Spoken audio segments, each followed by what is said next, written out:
membersihkan lingkungan, mengurangi darurat sampah dan mengubahnya menjadi energi melalui teknologi yang tepat. Stefanus mengungkapkan sampah yang diolah nantinya akan dibeli langsung oleh PLN untuk dikonversi jadi listrik.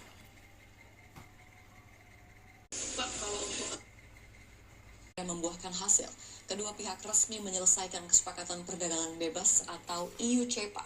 Pemerintah optimistis kerjasama ini akan memperkuat arus perdagangan dan investasi antara kedua kawasan. Menteri Investasi sekaligus Kepala BKPM Rosan Roslani menegaskan, EU-CEPA akan mendorong lonjakan perdagangan. Saat ini perdagangan Indonesia-Uni Eropa tercatat 31 miliar dolar dan ditargetkan bisa berlipat ganda menjadi 60 miliar dolar pada tahun 2030. Di sektor investasi, pertumbuhan rata-rata 15% setiap tahun diproyeksikan meningkat hingga 20%.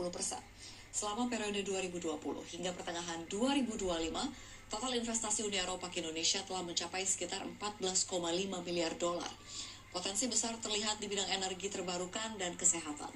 Dua sektor ini menjadi fokus utama kerjasama, termasuk melalui fasilitas EU Investment Desk di BKPM. Rosan juga menambahkan Danantara tengah menyiapkan investasi strategis di sektor pangan.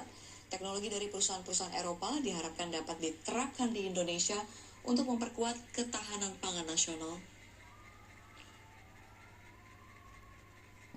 Pertama, apabila kita melakukan polisi dan kebijakan yang sifatnya untuk meningkatkan iklim investasi di Indonesia, gitu.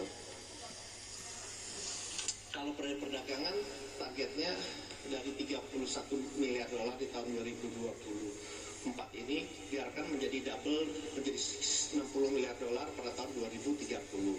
Nah, kalau dari investasi, ya kita ingin mengharapkan pertumbuhannya ini lebih cepat lagi dan lebih tinggi lagi. Yang tadinya mungkin hanya pertumbuhan di 15% setiap tahunnya, kalau jumlahnya memang masih belum besar, itu bisa meningkat sampai antara 18 sampai 20% setiap tahunnya. Jadi, so now that we have the CEPA as the base, we have a much more fertile soil to develop our investment in Indonesia. And as you said, when we invest here, we also bring technology, jobs, education, skills, all things that are important, and we are fully aware that the value created has to be shared in a fair way. But if you look at all the commercial partners of Indonesia, I think you will see that we are very predictable and reliable.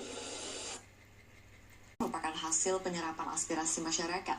Kenneth menyebut Jakarta harus punya banyak taman seperti Taman Bugar karena menurutnya kota global dan kota maju harus mempunyai taman yang mendukung kebutuhan warganya. Taman Bugar dibangun di atas aset milik Pemprov DKI Jakarta dengan lahan seluas